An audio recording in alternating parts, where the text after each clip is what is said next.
이제 오늘 우리는 마가복음 공부합니다.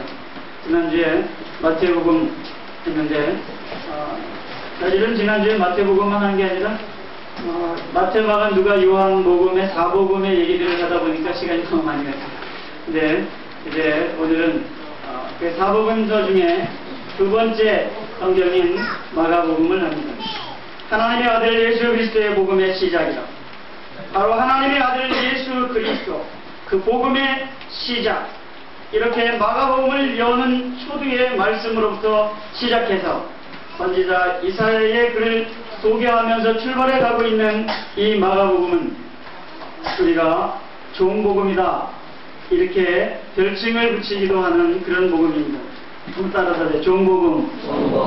그래서 우리가 초점을 크게 두 개로 나눠놨지만 그 안에 부분들을 종의 능력, 종의 연민, 종의 교훈, 종의 표적들과 종의 교훈, 종에다가 초점을 맞춘 이 성경을 우리가 오늘 공부하고자 합니다. 특별히 마태복음을 유대인을 위한 천국 복음이었다고 하면 이 마가복음은 바로 로마인들을 위한 능력 복음이라고 이렇게 이야기할 수가 있습니다. 그래서 마태복음을 과거적인 그쪽에 그 이스라엘 백성들, 그 선진들에 대한 이야기를 끌어와서 그 이야기를 했다고 하면 오늘 여기 능력, 현실적인 것을 요구하고 있는 그 로마인들과 같은 사람들을 위해서 현재적인, 실제적인 능력인 나타남을 보여주는 그런 말씀을 기록하고 있는 그런 성경. 아주 짧지만 마태, 누가, 요한복음에 있는 이야기들을 거의 다 가지고 있는 그런 아주 귀한 말씀을 우리가 만나고자 합니다. 특별히 마가복음을 시작하면서 우리가 잘 알고 있는 송명희 시인의 열어주소서라고 하는 시를 한 편 생각해 보려고 합니다. 에바다라고 하는 시입니다. 열어주소서, 열어주소서, 내 눈을 열어주소서, 주님을 볼 수 있도록. 열어주소서, 열어주소서, 내 귀를 열어주소서, 주님의 음성 듣도록. 열어주소서, 열어주소서, 내 마음 열어주소서, 주님의 말씀 깨달을 수 있도록. 눈 열어주시고 귀 열어주시고 마음을 열어주셔서 하나님의 말씀을 깨닫게 해달라고 그렇게 간절한 마음으로 그 시를 지었던 송명희 시인의 그 시를 생각하면서 마가복음 7장 34절 에바다 하시던 우리 주님의 말씀을 우리는 생각해봅니다. 섬기러 오시고 자기 목숨을 주시러 오신 그 주님의 그 삶의 모습들이 아주 적나라하게 기록되어져 있는, 낱낱이 그분의 모습이 기록되어져 있는 이 복음서 한 권 한 권을 만나는 심정이 우리들에게 얼마나 소중한지 알 수 없습니다.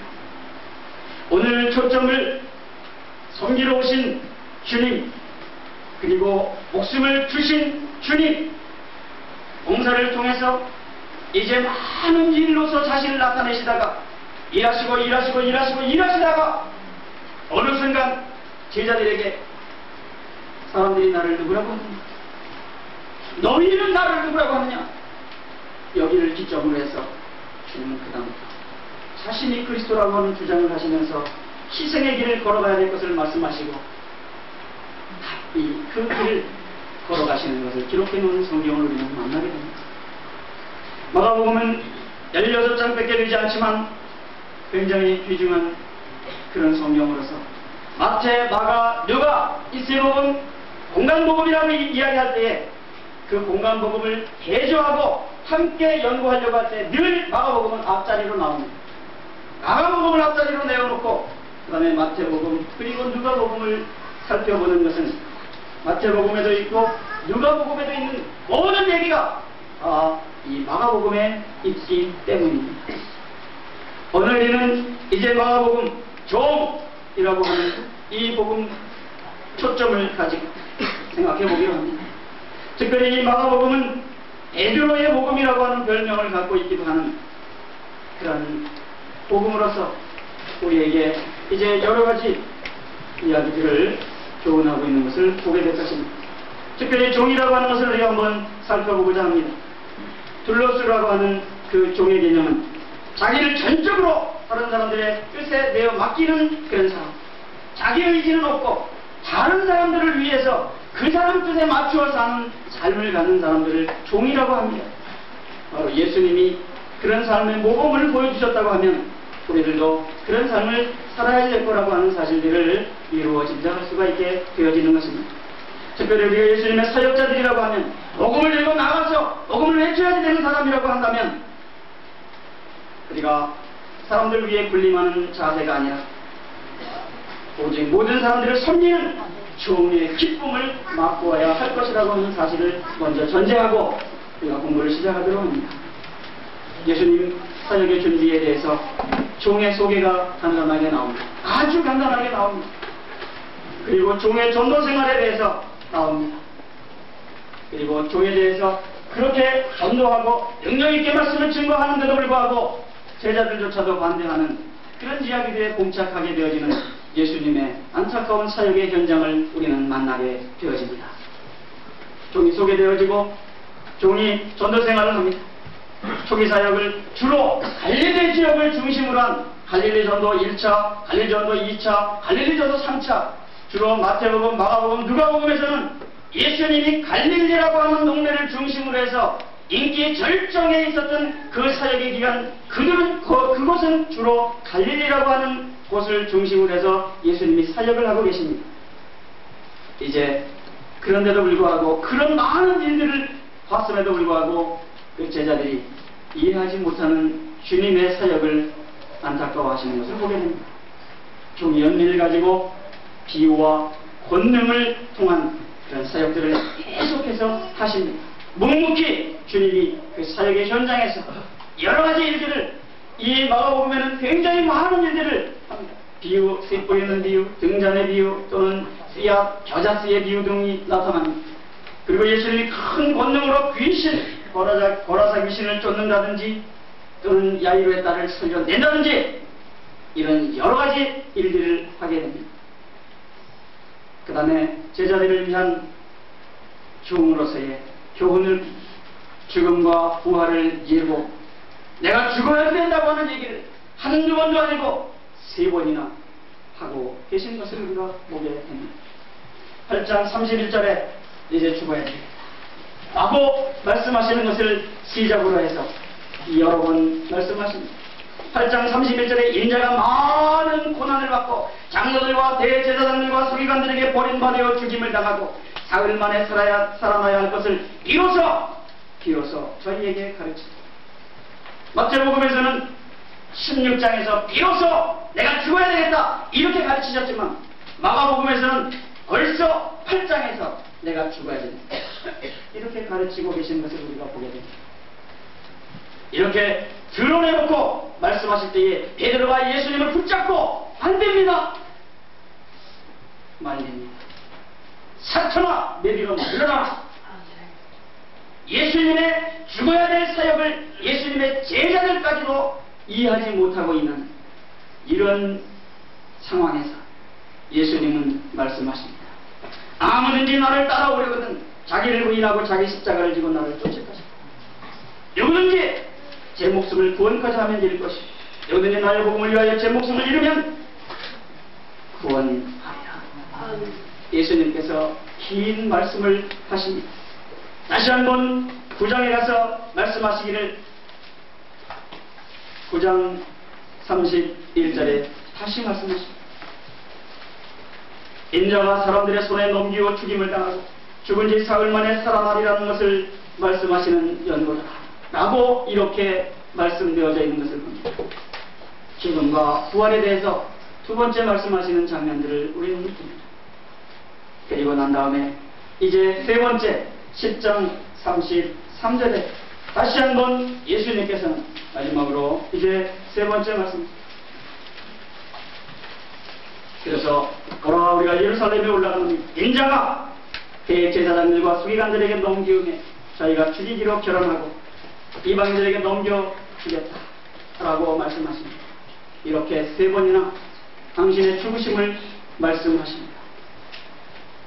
그리고 난 다음에 그 우리가 8장에서 보면 그런 말씀을 하신 이후에 그 사람들이 나를 누구라고 하느냐 하는 그런 이야기들과 연결된 말씀 속에서의 이해를 우리는 이 결정적인 순간으로 마가복음 전체 속에서 그 결정적인 어떤 순간에 물음을 하십니다. 너희들이 나를 누구라고 하느냐? 주는 그리스도시요 살아계신 하나님의 아들이라고 하는 고백을 들은 다음에 꼭 그분은 내가 죽어야 된다고 말씀하셨던 것을 성경 속에서는 만나게 됩니다. 내가 죽어야 되겠다 라고 말하기 전에 내가 누구냐라고 하는 것을 확인해 두셨던 그런 예수님의 사역의 확실한 부분들을 우리는 만나게 됩니다. 그래서 일로서 자신을 나타내고 그 말씀을 확인한 다음에는 그 다음에 자신의 그 그리스도라고 하는 주장으로 사역을 마무리해가는 것을 봅니다. 특별히 마가복음은 굉장히 빨리 진행합니다. 공생의 3년 만의 이야기를 10장에서 벌써 다 끝내고 있습니다. 그리고 11장서부터는 하루에 그 6월절 기간 하루하루를 정확하게 정리해 나가면서 고난이라고 하는 그런 기사를 3분의 1 전부 고난 기사를 기록하고 있는 것이 바로 마가복음의 이야기인 것입니다. 마가는 예루살렘 입성 이후의 사건을 하루하루 따로따로 다루고 있는 것을 우리가 보게 됩니다. 그래서 종의 입성이라고 하는 11장의 이야기부터 시작해서 예루살렘에 들어가셔서 그리고 성전을 둘러보시는 이야기들로부터 출발해 갑니다.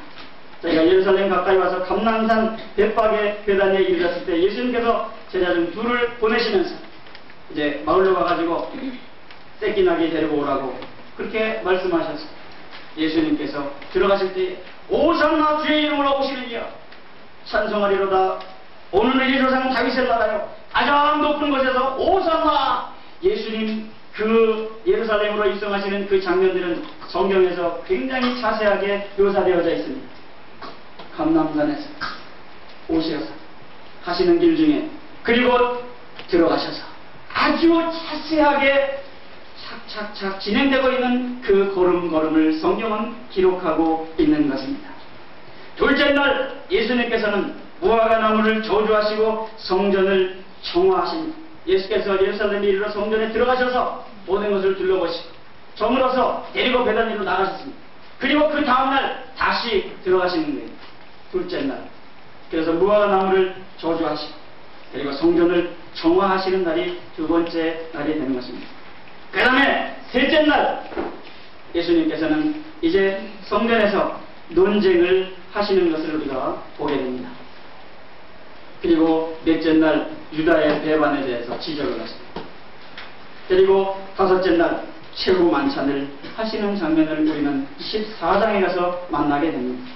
물론 14장은 굉장히 긴 장입니다. 굉장히 많은 사건들이 있는 중요한 장입니다. 그래서 우리는 그것을 한 자료 속에다가 한 페이지 속에 집어넣어서 따로 별따로 설명을 드리려고 그러는 것입니다. 그 다음에 여섯째 날 재판과 십자가 장사 지냄의 사건들이 계속해서 있어지고 난 다음에 마지막 16장은 예수님께서 부활 승천하셨다라고 이야기를 마무리 짓고 있는 것을 우리가 보게 됩니다. 이제 이러한 이야기들을 통해서 마가복음을 통해서 자신들이 당하는 고난이 모두 예수께서 이미 당하신 수나님을 깨달아서 기독인들이 당하는 위급한 상황에 대처하기 위한 교훈을 주는 것입니다. 예수님께서 이미 고난을 다 당해 놓으신 이런 상황들을 이해하면서 우리가 앞으로 당해야 할 일들을 예수님의 십자가에 내려놓도록 하기 위한 이런 교훈들이 마가복음 속에 있다고 하는 사실입니다. 특별히 마가복음이 주는 이런 특징들 가운데서는 문체가 아주 명료해요. 대신 간단한 반면에 그 행동 중심적입니다. 그러니까 능력을 요구하고는 현실적인 로마인들과 같은 사람들에게 즉각적인 능력을 보여주는 그런 이야기를 기록해 놓고 있습니다. 길게 얘기하고 있지 않습니다. 간단하게 이야기를 여러 가지를 하면서 이제 예수님이 하신 일들에 대해서 설명하고 있는 것이 바로 마가복음의 얘기입니다. 감동의 묘사가 매우 아주 사실적으로 되어져 있고 현실적이고 사실적인 것을 요구하는 사람들에게는 아주 사실적인 그런 성경의 교훈이 필요하다는 말이죠. 그 다음에 예수님의 순환 기사를 중심으로 이루고 있습니다. 이 얘기 16장 중에 40%가 예수님 고난으로 가는 길의 얘기를 다루고 있는 것입니다.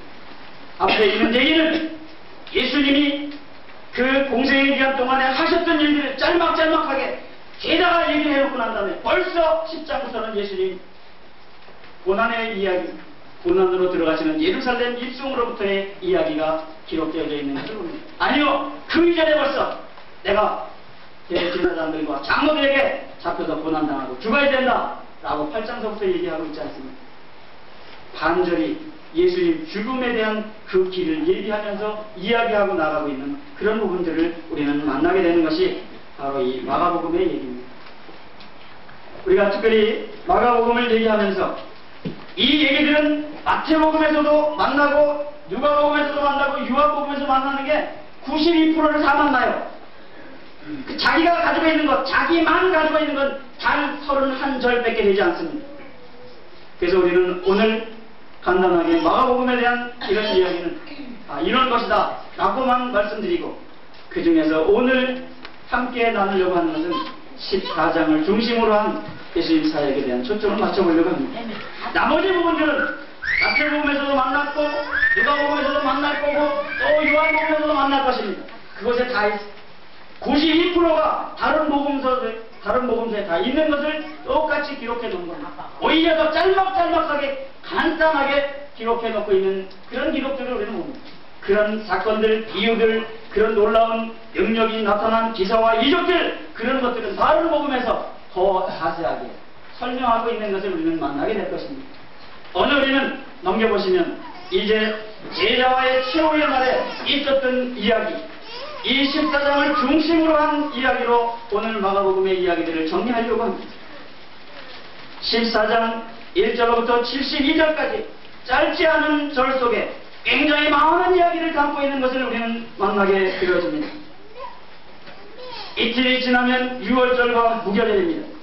대제사장과 서기관들이 예수를 괴계로 잡아 죽일 방책을 구하고 있는 이때입니다. 그래서 그들이 뭐라고 얘기했냐면 민요가 날까 하니까 명절에는 말자, 이렇게 얘기하고 있었습니다. 여기 옆에 그 유월절과 무교절 이틀 전에 민요가 날까 명절에는 말자고 이런 괴계로 예수님을 잡아 죽일 방책을 세우고 있는 이때 6월절 그리고 무교절 때 옆에 보시면 니산월 14일이라 이렇게 써 있습니다. 7일 동안 누룩을 넣지 않은 무교범과 쓴나물을 먹는 때, 여기에 의미를 보면 하나님의 사자가 애굽의 첫 소생을 멸할 때, 이스라엘 장자는 살리신 그런 때, 애굽의 노예 생활에서 구해낸 것을 기념하는 때, 그리스도 대속의 구원을 바라보는 예표의 날, 이때가 바로 6월절입니다. 우리는 6월절 사건을 잘 알 것입니다.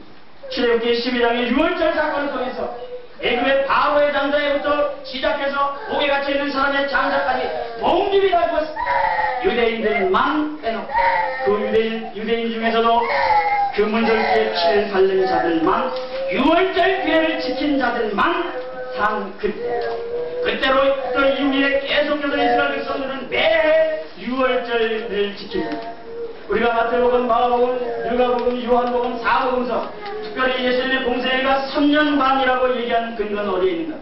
1년에 한 번씩 지내고 있는 6월절 요한복음에서 3번 기록하고 있는 것을 보게 됩니다. 말 하나마나 3년 반의 이야기를 우리에게 확실하게 성경적으로 그 자료를 제공해 주는 근거라고 봅니다. 그러나 공간복음에서는 6월절에 대한 얘기는 한 번씩 밖에 나오지 않습니다. 그렇다고 해서 예수님 1년만 일하셨느냐, 그런 것은 아닙니다. 예수님께서 공생의 기간이 3년 반 동안에 일하신 그런 기간들을 봅니다. 그 중에서도 특별히 마지막 기간, 한 주간에 있었던 일에 대해서 초점을 맞추면서 차례차례 진행해 나가고 있는 이 마가복음의 이야기들에다가 우리 초점을 맞춰서 찾아보는 것입니다. 6월절, 그런 그 의미들을 여러분들이 새겨두시면 좋습니다. 이미 우리가 출애굽기를 공부하면서 6월절 규례, 6월절에 대한 얘기들은 다 공부하고 왔죠. 그 다음에 여기가 좀 한 페이지에 이야기들을 많이 넣다 보니까 좀 왔다 갔다 합니다.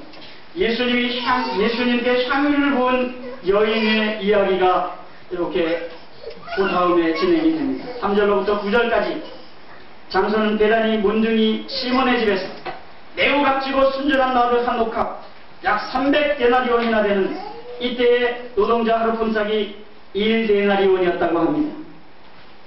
근데 300데나리온이나 되는 이런 나드 향을 빼뜨려서 예수님께 붓고 있는 그런 모습, 여기 가룟 유다의 모습을 보세요. 화를 내며 책망하는 그런 모습을 우리는 만나게 되어집니다. 그리고 예수님이 변호하시는 장면들도 우리는 보게 되어지는 것이죠. 이런 그 예수님께 향기를 부은 이런 모습, 마리아가 예수께 향기를 부은 사건들, 그런 게 나와 있습니다.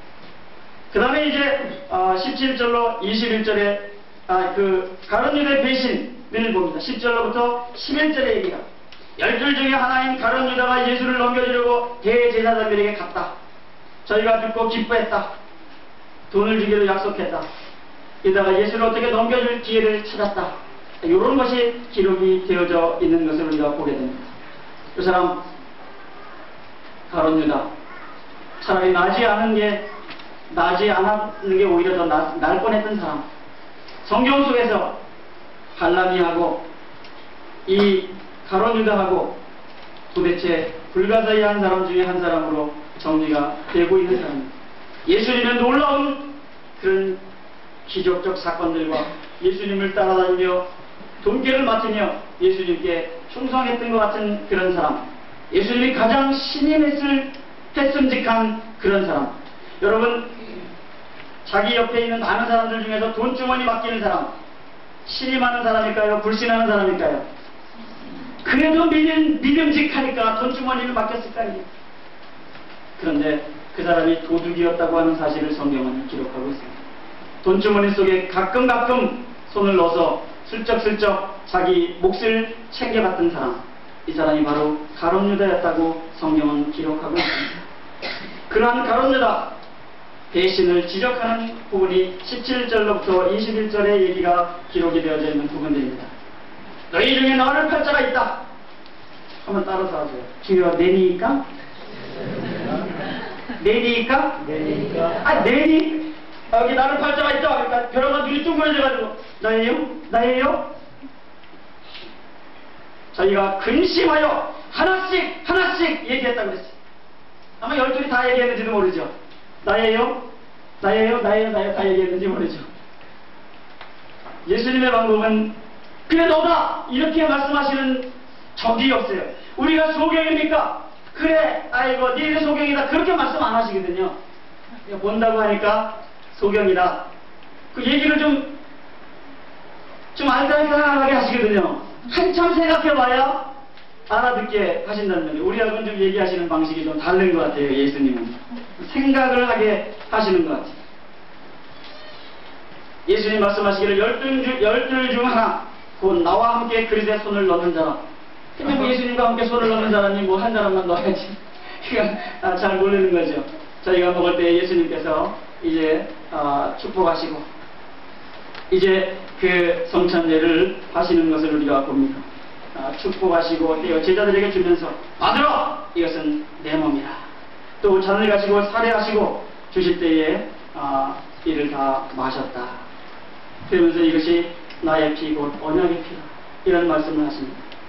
우리가 이 22절과 26절에 있는 이런 최후 성만찬의 얘기들을 통해서 우리가 늘 교회에서 하고 있는 성찬제에 대한 이야기를 생각해 봅니다.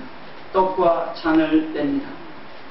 이러한 얘기 속에서 성만찬의 뜻과 참 목적을 알지 못하면 죄를 마시고 죄를 범하는 것, 죄를 먹고 마시는 것을 우리가 알게 됩니다. 그래서 이 성만찬에 대한 확실한 뜻과 목적이 무엇인가를 그 옆에다가 적어놨습니다. 첫째는 바로 예수님의 죽으심을 기념하는 것입니다. 두 번째는 그리스도와의 신령한 교제입니다. 세 번째는 그리스도께 충성, 희생을 드리는 표로 우리가 성만찬을 합니다. 또 특별한 은혜를 받아 누리는 한 방법이며 신앙을 유지해 나가는 방법이고 예수님께 헌신하는 뜻으로 우리가 성만찬을 합니다. 성만찬은 가물의 폭락의식으로 1년에 한두 번만 하는 게 아니라 좀 자주 했으면 좋겠다고 하는 게 제 개인적인 생각입니다. 성만찬을 할 때마다 우리는 마음을 새롭게 하고 그리고 기념하도록 우리에게 영원토록 기념하도록 소망적인 예식을 우리에게 그렇게 베푸시는 귀한 성만찬 이런 예식을 우리는 좀 더 자주 했으면 좋겠다 그런 생각을 해봅니다. 그런데 그 옆에 보면 성찬절에 이론이 있습니다. 천주교의 화채절 같은 거입니다. 내 몸이요 내 피라 고 하신 말씀을 가지고 주장하기를 표적으로서 떡과 포도즙이 그 본질적으로 살과 피가 되어서 이를 먹고 마시는 것이 구원의 유일한 방도다라고 얘기하는 그런 천주교의 해석 방법은 틀렸다 이런 것입니다.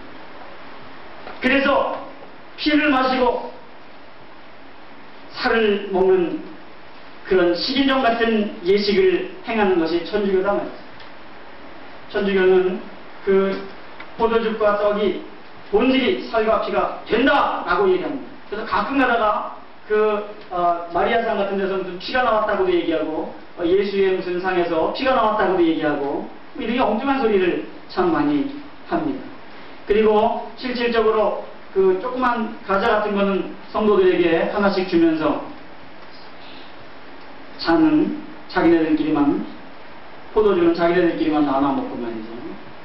그 사제들만 나누고 말이죠. 그런 것들은 잘못됐다. 그런 것입니다. 이것은 만약 교황이 성찬을 금할 경우 전 인류가 모두 지옥 간다는 결론, 이건 좀 너무 극단적인 결론일지 모르겠지만은 바로 이것을 먹고 마시는 것이 구원의 유일한 방도다 라고 주장한다면, 그러면 그것을 안 주면 그럼 다 지옥 간다는 얘기, 구원 못 받는다는 얘기가 되고 만다는 거죠. 그래서 천주교의 이론은 틀렸다 이렇게 돼요. 우리가 하는 그런 성만찬 예식과 천주교가 하고 있는 성만찬 예식. 그래서 여의도 광장 같은 데서 교황이 왔을 때 엄청난 사람들이 많이 모여 있는데 그 사람들이 다 과자 하나씩 얻어먹는 그런 것들은 성경이 이야기하는 것하고는 아주 다른 것입니다. 우리가 교회에서 성찬 예식을 하는 온 성도들이 다 떡을 떼고 그리고 잔을 나누는 이런 예식, 바로 이 예수님의 죽으심을 기념하는 기념예입니다. 이건 구원을 위한 것이 아니라 예수님 기념하기 위한 그런 기념예인 것을 우리는 분명히 알아야지 되는 것입니다. 괜히 무슨 성찬을 떼고 안 떼고가 구원을 받고 안 받고와 관계가 있는 것 같이 그렇게 얘기해서는 전혀 되지 않는다고 하는 사실입니다. 또한 침례도 마찬가지예요. 침례를 받고 안 받는 것이 무슨 구원을 받고 안 받는 것 같이 얘기하면 안 됩니다. 믿는 사람이, 믿음에 고백한 사람이, 그런 사람이 바로 예수님 죽으심에 동참하는 그런 예식이 침례입니다. 침례를 받았기 때문에 나는 구원받았다. 그럼 구원받은 거라고 우리가 인정할 수 없는 것입니다. 예수님을 믿기 때문에 구원을 받았다. 이렇게 얘기해야지. 침례를 받았다 아니면 세례를 받았다 그래서 구원을 받았느냐 그렇게 얘기하는 것은 잘못. 예수의 피밖에는 죄 쓸 방법이 없습니다. 요즘 나오는 무슨 히드라 아니라 무슨 벨드락을 다 갖다가 벨세제를 다 갖다 씻어도 죄를 씻을 수 있는 방법은 없는 것입니다. 죄를 씻을 수 있는 방법은 유일하게 예수 그리스도의 피, 아멘. 그것밖에 없다고 하는 사실입니다. 아멘.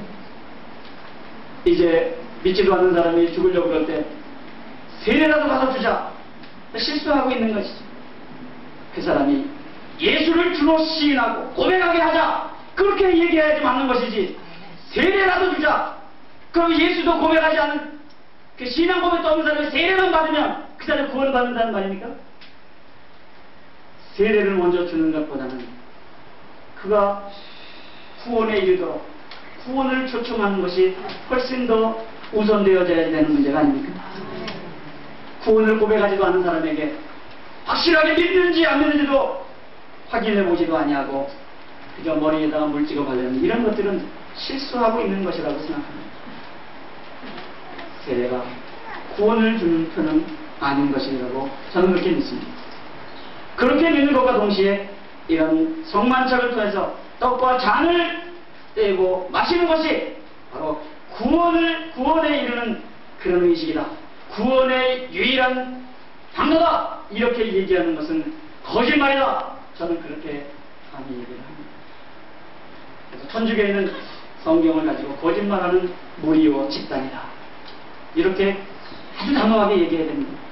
무슨 천주교회가 무슨 장로교회 큰 집같이 생각하고 거기서 개혁회 나왔으니까 그 집이 큰 집이고 개혁회 나온 집은 재경 나가지고 작은 집같이 생각하는 이런 생각은 버려야 됩니다. 물론 우리 침례교인들은 그런 생각하는 사람은 별로 없지만 아니요. 별로 없는 게 아니라 없으시죠? 아멘. 없으실 것입니다. 그러나 그렇게 생각하는 많은 사람들이 있는 것을 봤습니다. 세례라고 하는 단어를 쓰는 씻을 세자, 씻는 죄라고 하는 것, 그것부터가 문제가 많습니다. 내가 침례교인이기 때문에, 우리가 침례교인이기 때문에 침례라는 말이 맞다! 세례는 틀리다! 그거 가지고 싸울 일은 없습니다. 성경이 이야기하고 있는 침례와 성찬예식, 이 두 개의 분명한 교회의식이 시행되느냐 안 시행되느냐가 바로 참 교회의 표지라고 하는 사실을 우리는 분명히 알아야 된다고 하는 사실입니다. 오늘 여기에 그런 얘기를 기록하고 있는 것입니다. 그 다음에 이제 이런 얘기를 한 다음에 재미있는 얘기는 결혼한 얘기가 다른 데로 넘어가서 베드로가 부인할 것에 대해서 예고를 하고 있는 그런 예언하고 있는 장면을 만나게 됩니다. 27절로 31절에까지 얘기들 속에서 예수님께서 제자들에게 말합니다. 너희가 다 나를 버리리라. 이는 기록된 바 내 목자를 치리니 양들이 흩어지리라 하였느니라. 그러나 내가 살아난 후에 너희보다 먼저 갈릴리로 가리라. 다 나를 버리리라. 그랬어요. 그랬더니 베드로가 뭐라 그랬어요? 한번 따라서요. 다 버릴지라도 나는 그렇지 않겠나이다. 예수님께서 다 버리리라. 너희는 다 버리라. 아이고 예수님, 얘들 다 버린다고 예수님이요? 다 버려도요. 나요, 내가 누굽니까? 이러는데 얘 베드로, 수제자. 나는요 그렇지 않아요. 다 버릴지라도 나는 안 버려요. 예수님께서 내가 진실로 내게 이르노니 오늘 이 밤 자기 두 번 울기 전에 내가 3번 나를 부인하리라. 예언이에요. 예언. 부인하기 전에 이렇게 말씀하셨다고요. 이 말씀이 저쪽 뒤에 가서 66절로 71절 사이에 성취되는 부분들을 우리가 만나게 됩니다. 나를 다 버리리라. 먼저 갈릴리로 가리라. 자기 두 번 울기 전에 3번 나를 부인하리라. 그랬을 때 베드로가 뭐라고 반응했어요? 다 버릴지라도 나는 그렇지 않겠나이다. 죽을지언정 부인하지 않겠나이다. 내가 주와 함께 죽을지언정 주를 부인하지 않겠습니다. 그랬어요? 그랬습니까? 아멘이란요.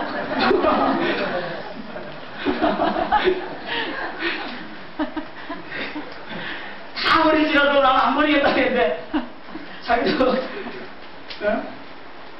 예수님 부인했잖아요. 밥 들기 전에 그래 예수님 거짓말하는 거거든요. 네, 그래서 예수님께서 이렇게 모든 제자도 이렇게 다 말했어요. 베드로만 그렇게 말한 게 아니라 다른 제자들도 다 그랬다고요.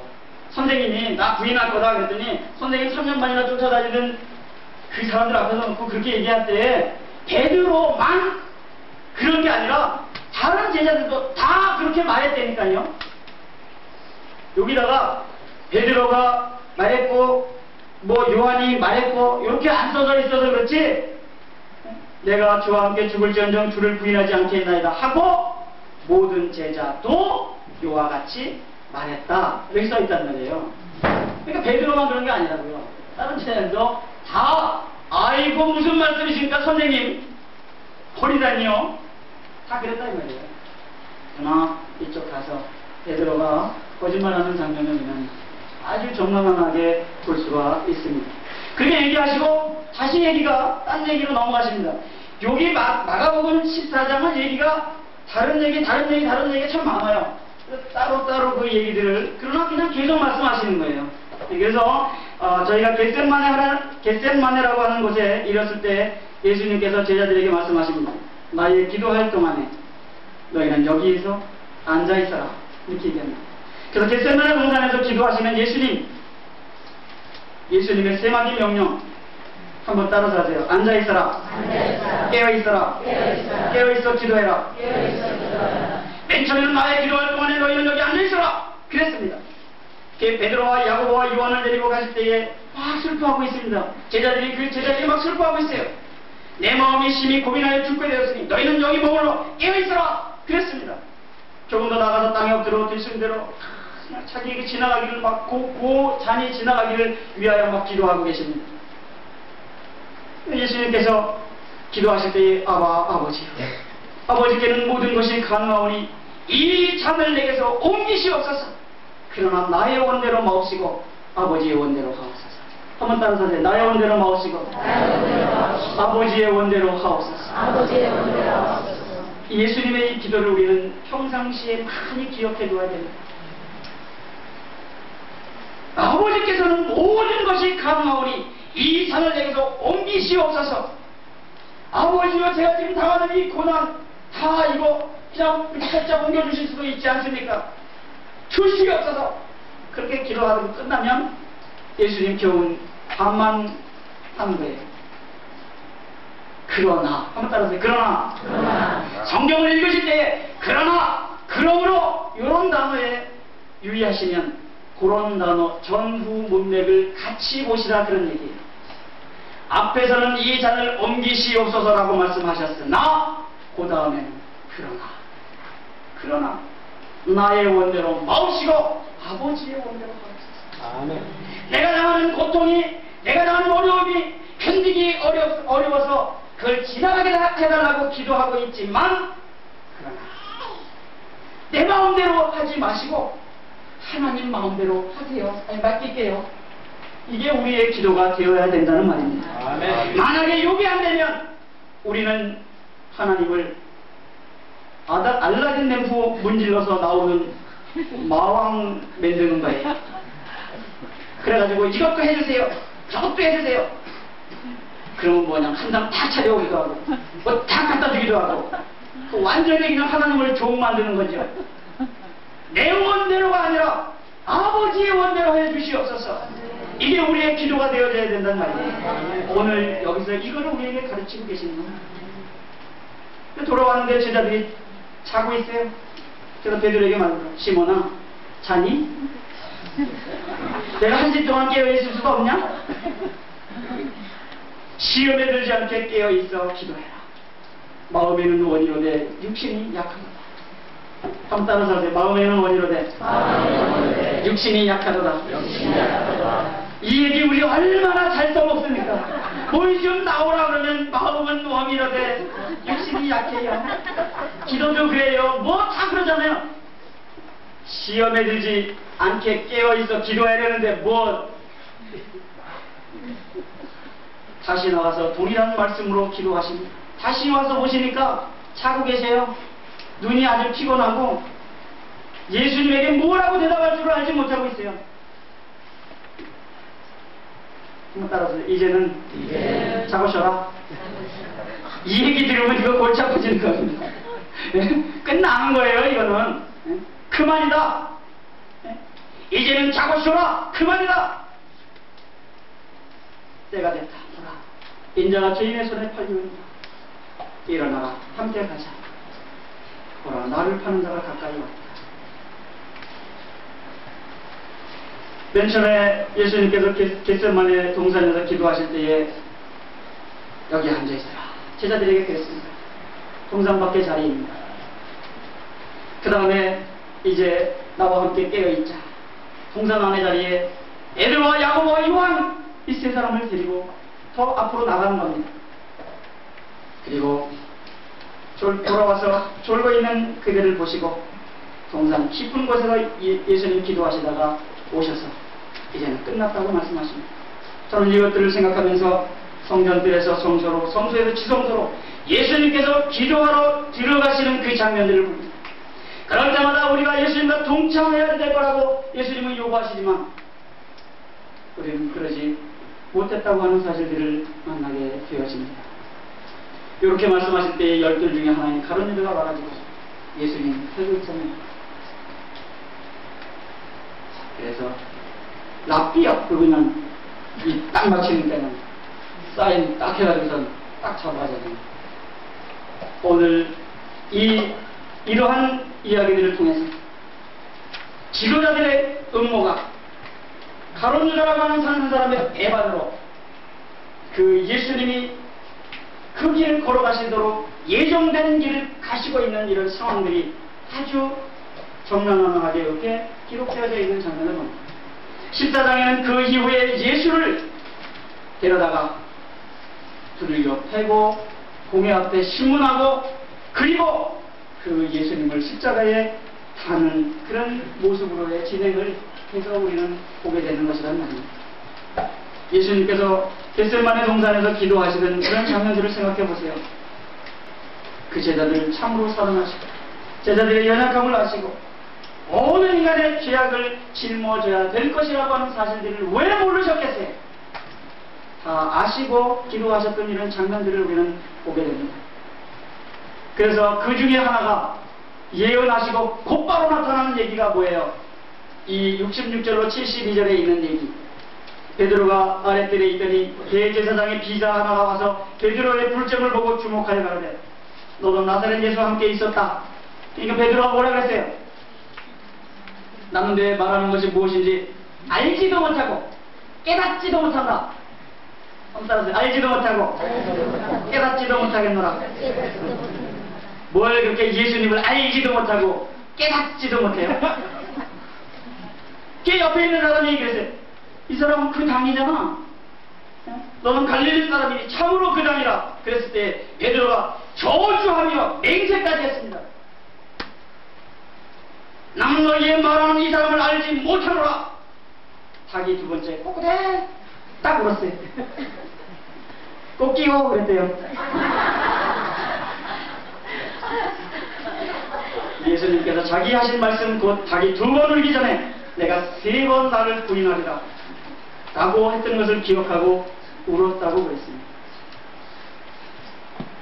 우리도 신앙생활하는 가운데 우는 시간들이 많아야 된다고 생각합니다.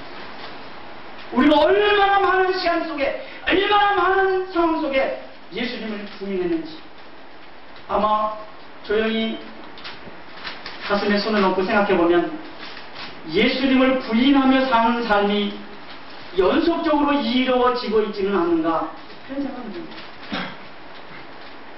결정적인 순간에 예수님 그 예수님으로부터 눈을 돌리는 삶을 사는 것은 아닌지 말이죠. 너 예수 믿는 사람이지? 그럼 그냥 슬그머니 돌아서는 그런 사람이 아니죠. 우리가 당당하게 정말 난 예수 믿는 사람입니다 라고 표를 하고 다녀도 떳떳한 한 점 부끄러움이 없는 삶을 과연 살고 있는 것인지. 저는 80 복음화 때에 깨달은 게 하나 있었어요. 나는 찾아내라고 하는 2만원 둥그런 배지를 여기다가 전부 다 붙여줬대. 여의도에서 전부 다 붙여줬단 말이에요. 그러니까 수없이 많은 사람들이 모였는데 그걸 그 기간 한 주간 동안에 다 달고 다녔단 말이에요. 과장님도 달고 다니시고 부장님도 달고 다니시고 계장님도 달고 다니시고. 아니 예수 믿는 사람이세요? 예수만 믿는 사람이에요? 그때야 비로소. 그러니까 얼마나 삶의 현장 속에서 예수의 냄새를 풍기지 않았는가. 옆에 있는 같은 직원이 예수 믿는 사람이었는지 아닌지도 모르는 그렇게 살짝이 다니는 그런 신앙생활. 그거 회개해야 되지 않을까요? 그게 예수를 부인하는 삶이 아닐까요? 저는 그렇게 생각해요. 그래서 한번 저는 그런 생각을 해봤어요. 이 여름이니까 이제 티셔츠 많이 입고 다니잖아요. 그래서 여기다가 나는 예수에 미쳤다 딱 쓰고선 이 뒤에다가는 너는 뭐에 미쳤니? 그렇게 해서 나는 예수에 미쳤다. 여기 뒤에다가는 너는 뭐에 미쳤? 세상 사람들은 뭐에인가는 미쳐서 하게 되어 있거든요. 예수에 미쳐 살든지 아니면 술에 미쳐 살든지 도박에 미쳐 살든지 뭐인가는 미쳐서 살 거란 말이죠. 너 뭐에 미쳤냐 말이지 여기다가. 그래서 그러고 싶은 생각이 듭니다. 예수를 부인하는 삶, 그것은 울어야 되는 삶이지. 베드로와 같이 울어야 된다고 생각합니다. 베드로는 울었습니다. 가룟 유다는 안 울었습니다. 가룟 유다는 가서 죽을 자리 보러 갔고 똑같이 잘못했죠. 그러나 베드로는 울었다고 그랬습니다. 기억되어 생각하고 울었더라. 한번 따라서 기억되어 생각하고 울었더라. 뭘 기억하고 생각하고 울어야 되는지 우리가 이 밤에 한번 생각해 보기를 바랍니다. 우리 주님이 우리에게 무엇을 초청하셨고 우리 주님이 우리 자신들에게 무엇라고 예언하셨는데 그 예언하신 것을 새까맣게 잊어버리고 우리가 주님으로부터 뒤돌아섰었는가 생각하고 우는 시간이 되어야 될 줄로 믿습니다. 아멘. 그리고 난 다음에 즉시 장로들과 서기관들이 예수를 결박하고 끌고 가서 빌라델피아에 넘겨졌다. 그리고 예수님 십자가 지으시고 십자가에 못 박고 그리고 십자가에 못 박고 십자가에 못 박고 십자가 계속해서 십자가의 얘기가 있는 것이 15장의 얘기입니다. 요한복음 19장은 십자가라고 하는 단어가 가장 많은 장. 그 다음이 마가복음 15장입니다. 저희가 소리를 지르며 저를 십자가에 못 박게 하소서. 더욱 소리를 질러서 십자가에 못 박게 하소서. 그래서 채찍질하고 십자가에 못 박히게 넘겨주었습니다. 그리고 십자가에 못 박으려고 끌고 갔고 억지로 가게 해서 예수의 십자가를 다른 사람에게 지워서 이제 예수님을 골고다로 데려갔습니다. 십자가에 못 박았습니다. 사실을 기록하고 있는 것이 15장의 얘기입니다. 저는 늘 그런 얘기를 합니다. 그 메시지 중에서 신앙생활 중에서 우리의 삶의 그 순간순간에서 예수 십자가 그 예수의 십자가를 놓치는 삶이라고 하면 그건 예수를 부인하는 순간입니다. 전 그렇게 생각합니다. 예수님 십자가의 사건들이 우리 마음속에 늘 그리워져 있어요. 예수님이 십자가에서 흘리신 그 물과 피가 우리들의 죄를 깨끗게 해주셨다고 하는 사실을 하시라고 잊어서는 안 된다고 생각합니다. 저는 어렸을 때에 친구 아버님이 목사님이시기 때문에 친구 따라 강남 간다고 친구 따라 교회에 다녔던 사람입니다. 20년 전에 군종사병을 통해서 십자가를 달고 다니는 군인이기도 했었습니다. 그럼에도 불구하고 절실하게 예수 십자가와 나를 연결시킨 삶을 살지 못했었던 것을 기억합니다. 열심하고 그 회심하고 심사는 똑같은데 다른 것 같아요.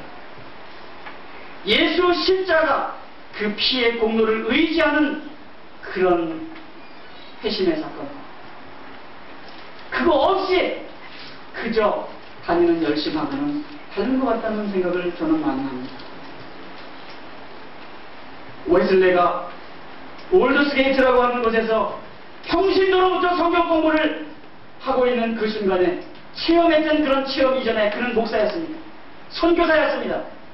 대학의 엘리트였고 많은 사람들에게 성경을 가르치는 사람이었습니다. 근데 그는 십자가의 체험을 하지 못했었습니다. 그런데 성경 공부를 하는 그 그룹, 그 모임, 그것도 목사가 평신도 앞에 앉아서 성경 공부하는 그 순간에 그는 깨어지고 부서지고 무너져 내렸던 것입니다. 저는 오늘도 이 밤에 올라오면서 그런 생각을 했습니다. 우리가 성경 공부를 내일 합니다. 성경 공부를 하는 이 시간, 하나님의 말씀 바로 읽고 바로 보자라고 하는 그 이 시간에 바로 알아야 바로 믿을 거 아닙니까? 바로 믿어야 바로 살 거 아닙니까? 아멘. 이러한 삶의 연속이 여러분들에게 기적적으로 일어나기를 바라는 마음입니다. 아멘. 전 그런 마음으로 기도하며 여기를 걸어왔습니다. 저와 여러분 마음속에 예수 십자가만 바라보면, 예수 십자가만 생각하면 그저 눈물이 흐르는 그런 삶이 되기를 원합니다. 아멘. 저는 예수가 나를 위하여 십자가에 피 흘려 돌아가셨다는 그 사실이 깨달아졌을 때 한없이 흐르는 눈물을, 주체할 수 없는 그 눈물을, 감당할 수 없는 그 눈물을 흘리고 있는 자신을 발견했었습니다. 그 이후로 저는 아직까지 예수님 그분을 늘 동반자, 내가 그 안에, 그가 내 안에 있는 삶을 살고 있다고 감히 여러분 앞에 말씀드립니다. 그 전에는 예수님 그 십자가 흘리신 보혈의 체험이 있기 전에는 돌팔이였습니다.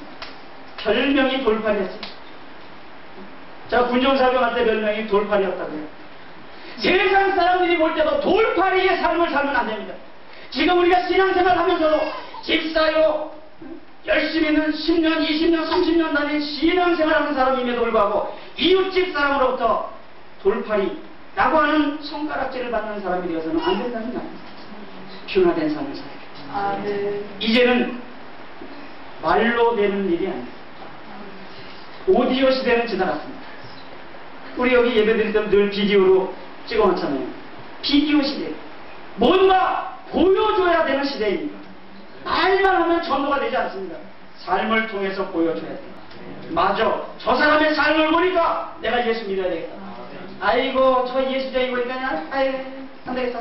이러면 복음의 길을 막고 있는 겁니다. 우리 교회가 지금 복음의 그 열을 더해가고 있죠? 몇 도나 됐는지 전 재보지로는 잘 모르겠는데 아주 팔팔 끓었습니다. 우리 온 교회들이 아주 뜨겁게 일시에 나가서 그 갑절로 배가 되는 놀라운 그런 능력을 보여주는 교회가 되어야 됩니다. 말로만 하면 안 됩니다. 우리 산성교회가 뭐 교육도 잘해요, 뭐 봉사도 잘해요, 헌신도 잘해요, 잘해요 그러는데 뭐가 나타나 보이지 않으면 뭐 잘하는데 왜 500명밖에 안 돼? 그거 할 말이 없잖아요. 한 1000명으로 딱 만들어 놓는다든지 1000명이 2000명으로 딱 만들어 놓는다든지 머리가 보여야 되지 않습니까? 그런 뜨거움이 체험되기를 바랍니다. 그러니까 말로만 하는 것이 아니라 정말 예수 십자가가 한 사람 한 사람 마음속에 체험이 되어졌다고 합니다. 뜨거워서 견딜 수가 없는 거예요. 꽃다리 싸가지고 나가야죠. 만나는 사람들마다 붙잡고 예수 그분을 자랑하고 소개하고 그리고 손 붙잡고 교회로 와야 되잖아요. 우리는 오늘 마가복음 속에서 예수님이 우리에게 보여준 종의 모습 그대로 우리가 과연 다른 사람들에게 종의 모습으로 다른 사람들을 섬기는 그런 자리에 있었는가. 내가 다른 사람 앞에 군림하고 다른 사람보다 잘난 척하고 다른 사람보다 더 똑똑하다고 그렇게 했는가 말이죠. 우리 전도할 때 괜히 잘난 척하고 그랬는가 말이죠. 누구 엄마, 누구 아저씨, 아주머니, 형제요. 그리고 나를 낮추고 겸손한 모습으로 전도했는가. 이걸 생각해 봐야 됩니다. 그럼 따라서 종이라고 하는 것은 내 뜻이 있지 않습니다. 저쪽의 뜻에 따르는 겁니다. 그래서 오늘 우리는 마가복음 종복음 이제 예수님의 섬기시러 오셨다고 하는 사실을 보여주는 겁니다. 우리가 이 마가복음 10장 45절인가요? 10장 45절에 인자에 온 것은 섬김을 받으려 함이 아니라 도리어 섬기려고 하고 자기 목숨을 많은 사람들의 대성물로 주려고 하는 것이었다. 우리의 목숨, 우리의 가진 것 다른 사람들을 위해서 투자할 생각은 없으신가요? 믿지 않은 사람들을 위하여 투자할 생각은 없느냐 말이죠. 시간을 투자하고 몸을 투자하고 내 가진 재능, 달란트를 투자할 생각은 없느냐 말이죠. 예수님이 우리를 위하여 그렇게 하신 것 같이 오늘 우리 마가복음 10장 45절을 다 함께 봉독하고 시간 마치도록 하겠습니다. 마가복음 10장 45절 다 한 목소리로 우리가 봉독하기를 원합니다. 인자에 온 것은 섬김을 받으려 함이 아니라 도리어 섬기려 하고 자기 목숨을 많은 사람의 대성물로 주려 함이라. 아멘. 기도하겠습니다. 사랑과 은혜가 풍성하신 아버지 하나님, 독생자 예수 그리스도를 십자가에 내어주기까지 물과 피를 다 쏟게 하기까지 우리를 사랑하시는 은혜를 감사합니다. 아멘. 예수님 생애 속에 섬기는 종의 사역을 하셨는데 우리도 앞으로의 삶이 종의 삶이 되게 하여 주시옵소서. 아멘. 나를 높이고 나를 자랑하는 삶이 아니라 나를 낮추고 겸손한 삶이 되게 하여 주시옵소서. 아멘. 이 밤에 주님을 닮는 모습이 되게 하여 주시옵소서. 아멘. 이제 우리 주님께서 우리에게 교훈하신 많은 것들 깨어있어라 깨어있어라 한시도 깨어있지 못하느냐고 주님 안타까운 목소리 듣게 하여 주시옵소서. 아멘. 우리가 깨어있어 늘 깨어있어 기도하는 자들이 되게 하여 주시옵소서. 또한 주일 예배로 드릴 수 있도록 인도하신 은혜를 감사합니다. 아멘. 저희들의 발걸음을 인도하셨사오니 이 밤에 하나님의 말씀 충만케 하여 주옵소서. 아멘. 특별히 누가복음을 통해서 많은 사람들에게 이제 따사로운 말씀을 통한 그런 예수님의 일생을 바르게 깨닫는 시간 되게 하여 주시기를 원합니다. 아버지 하나님, 오늘도 함께 하시고 충만한 은혜 인도하실 줄을 믿고 감사를 드리며 예수님의 이름으로 기도하옵니다. 할렐루야.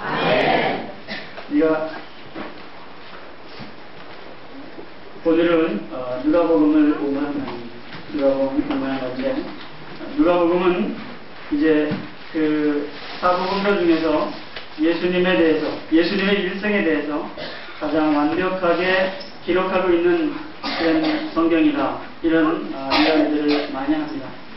오늘 우리가 이제 그 누가복음을 볼 때 예수님이 어떻게 사셨는가, 예수님의 일생이 어땠었는가, 가장 완벽하게 전해지고 있는 누가복음을 통해서 예수님의 일생에 대해서 우리가 오늘 함께 은혜를 나누려고 합니다. 예수는 어떻게 사셨는가? 그 대답은 인간으로 사셨다입니다. 여러분 함께 우리 예수님은 어떻게 사셨는가 했을 때 여러분들이 인간으로 사셨다라고 대답하는 시간 갖기를 원합니다. 예수님은 어떻게 사셨는가? 인간으로 사셨다. 누가 예수님 어떻게 사셨는가라고 묻는다고 하면 누가복음에 보니까 예수님은 철저하게 인간으로 사셨다라고 하는 것에 관해서 기록하고 있습니다.